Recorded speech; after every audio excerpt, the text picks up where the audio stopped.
Well, airlines, banks and construction firms have been revealed as having some of Australia's most significant gender pay gaps. A report by Workplace Gender Equality Agency has found the national median gender pay gap sits at about 19%. The data also showing 37 companies paying women at least 50% less than men. Of companies with more than 5,000 employees, Virgin Australia had the worst gap of 41.7%.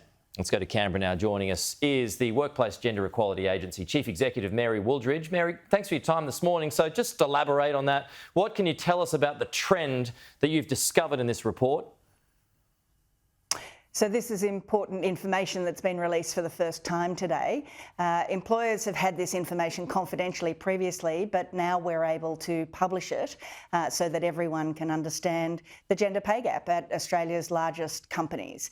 And what we're seeing is about 30% do have a gender pay gap. That's the difference between what men and women are paid.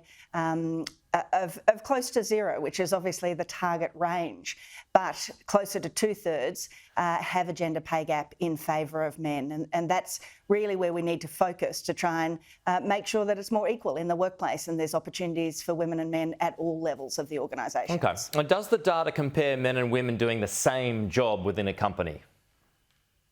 No, it doesn't. It's different to equal pay for equal work. That's been the law in Australia for over 50 years. And most companies are achieving that.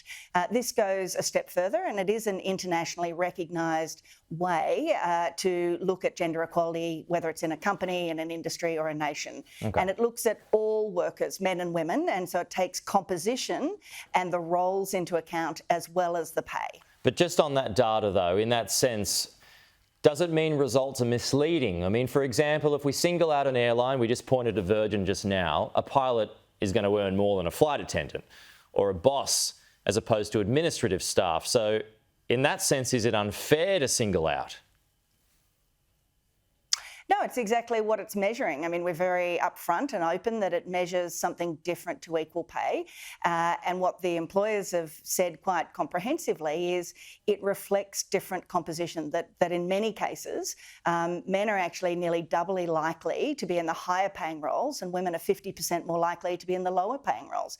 How do we think about getting women into more high paid roles and trying to balance the genders all the way through the organisations rather than clustering women in those lower paid roles and occupations. Okay, so you don't think that information is misleading if it doesn't compare the same jobs?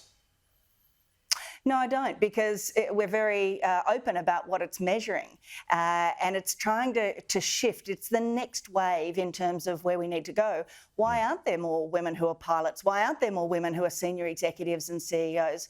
And why don't we have more men in caring professions? These are the challenges we now have in the workplace to try and shift that dynamic so that people can fulfil all of those roles, bring their full range of skills and capabilities. So where will you take this report into the future? To make it even more transparent in the years ahead, is that something that you will look at when you compare the exact roles from men and women and the pay for men and women?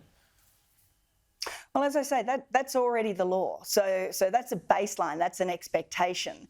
Now the challenge is to move to other aspects. So we will, in future years, include an average as well as a median comparison, which looks at the skew of salaries across the board.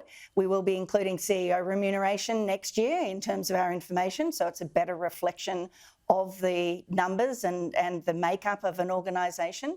And we will be able to then track performance over time and see how companies are improving to create that equal experience in the workplace. All right, so we've got a statement here from Qantas this morning. I'll have to leave it here. I think it backs up what you're saying. This does not mean women are paid less than men do. Let me just start again. This does not mean women are paid less than men to do the same jobs at Qantas and Jetstar, but shows there is a significant underrepresentation of women in highly paid roles like pilots and engineers across airlines globally. Is that further to your point? That's exactly right. And so how do we get women into those higher paid roles? And by the way, how do we get more men into the roles that may not be quite so highly paid as well, rather than women clustering in those also? All right. Mary, appreciate it. Thanks for your time. We'll talk to you soon.